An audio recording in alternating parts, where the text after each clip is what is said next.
अस्सलाम वालेकुम नाज़रीन, मैं हूं आतिफ अजीज। आप देख रहे हैं ETV 247 उर्दू। बहुत कम कराची वाले जानते होंगे कि 1985 में कराची में एक अफसोसनाक वाक़या हुआ जब एक नौजवान यूनिवर्सिटी की तालबा को नॉर्थ नाज़ाबाद के इलाके में कुचल दिया गया था और उसके बाद कराची में पहली बार कर्फ्यू लगा और कराची में हंगामे फूट पड़े थे और कराची जो कभी रोशनियों का शहर था वो हमेशा हमेशा के लिए अंधेरों में चला गया।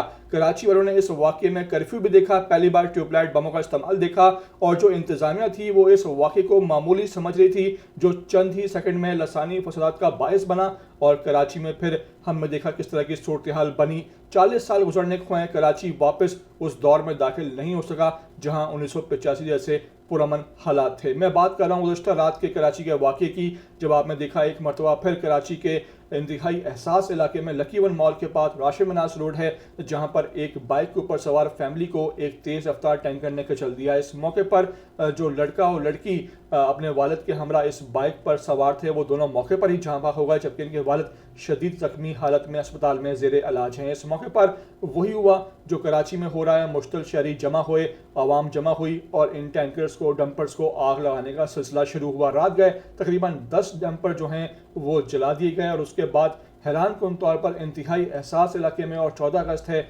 आप देख रहे होंगे कि सिक्योरिटी भी हाई अलर्ट है। ये टैंकर ये तमाम डंपर जलते रहे लेकिन इंतज़ामिया जो है वो सोती रही, ख्वाब गफलत से तब जागी तब 10 जो टैंकर हैं, जो डंपर्स हैं वो मुकम्मल तौर पर जलकर खस्तर हो गए। उसके बाद इलाका SHO DSP दीगर लोग पहुंचना शुरू हुए और हालात को कंट्रोल करना शुरू हुआ।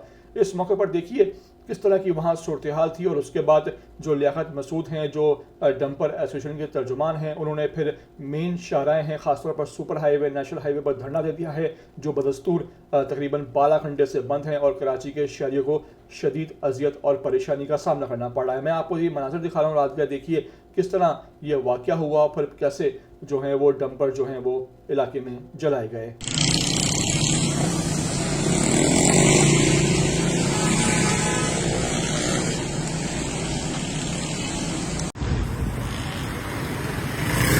ये रहा पहला नंबर, ये रहा दूसरा, वो रहा तीसरा,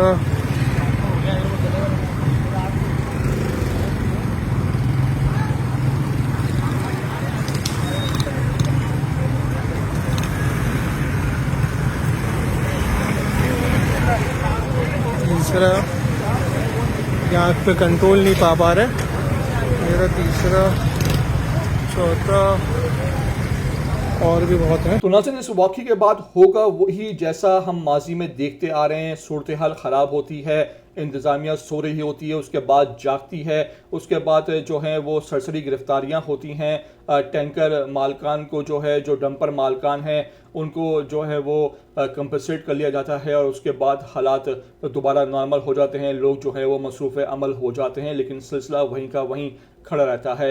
ये तवातुर के साथ सिलसिला चला आ रहा है और इस मौके पर अब होगा क्या, जो आम चिंची वाले हैं, जो रिक्शे वाले हैं, जो बाइक वाले हैं, उन पर दोबारा सख्तियाँ पाबंदियाँ कर दी जाएंगी।